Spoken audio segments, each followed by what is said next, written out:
¿Cuáles son los elementos del SAGRILAFT?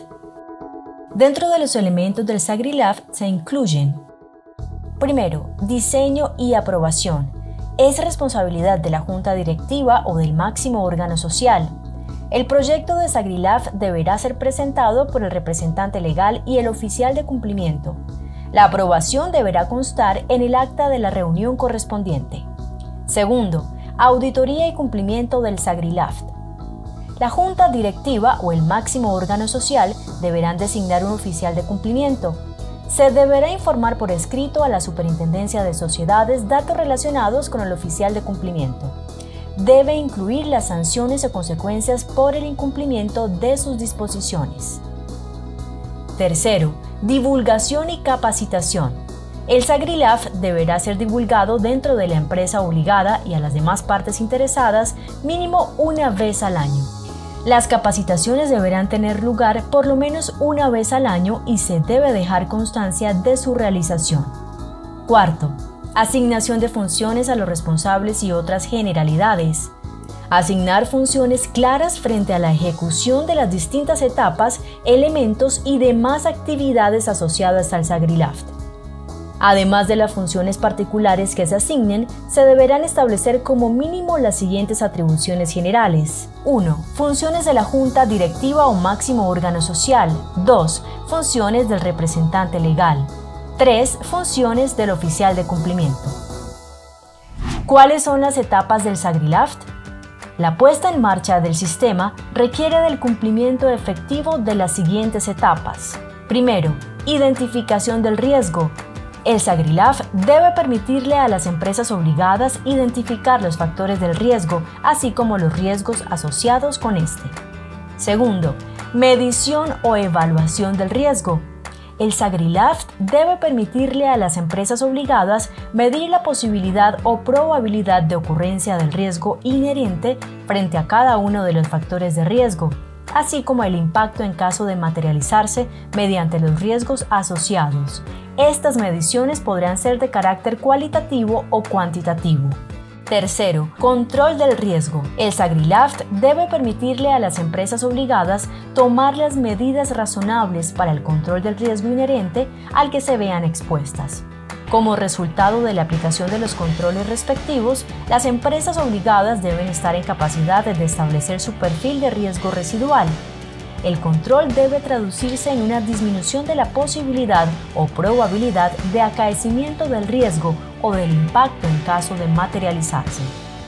Cuarto, monitoreo del riesgo. El SAGRILAFT debe permitirle a las empresas obligadas ejercer vigilancia respecto del perfil de riesgo y, en general, estar en condiciones de detectar operaciones inusuales y operaciones sospechosas.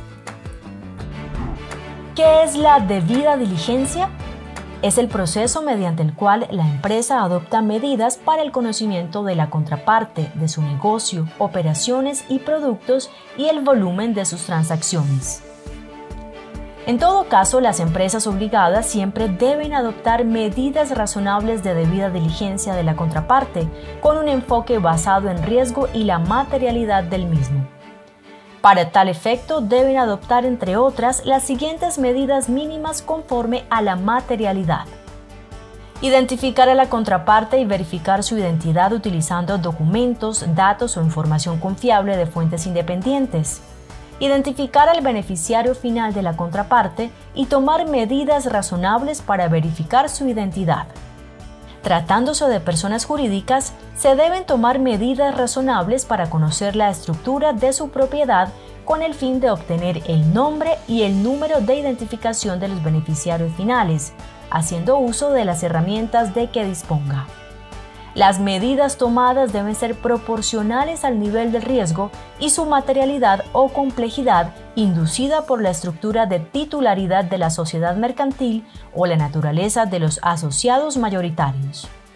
Las empresas obligadas podrán diseñar y definir formatos para el adecuado conocimiento de las contrapartes. Consideraciones adicionales sobre la debida diligencia. Operaciones de efectivo.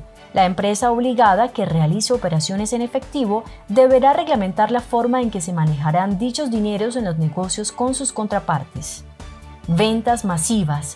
Cuando la comercialización de los productos se hace mediante ventas masivas que no permitan con facilidad y eficiencia llevar a cabo la debida diligencia de la contraparte. Transacciones con activos virtuales. Si determinado negocio involucra transacciones con activos virtuales, es indispensable que la empresa obligada adopte las medidas razonables para la identificación de la contraparte. ¿Qué es la debida diligencia intensificada? Es el proceso mediante el cual la empresa adopta medidas adicionales y con mayor intensidad para el conocimiento de la contraparte, de su negocio, operaciones, productos y el volumen de sus transacciones. El proceso de debida diligencia intensificada implica un conocimiento avanzado de la contraparte y del origen de los activos que se reciben, que incluye actividades adicionales a las llevadas a cabo en la debida diligencia. Estos procedimientos deben aplicarse a aquellas contrapartes que la empresa obligada considere que representan un mayor riesgo, a las personas expuestas políticamente, aquellas ubicadas en países no cooperantes y jurisdicciones de alto riesgo. Ser aplicados por todas las empresas obligadas que desarrollen actividades con servicios de activos virtuales y régimen aplicable a las empresas que reciban aportes en activos virtuales sobre las contrapartes de estas operaciones, los activos virtuales y sus intermediarios.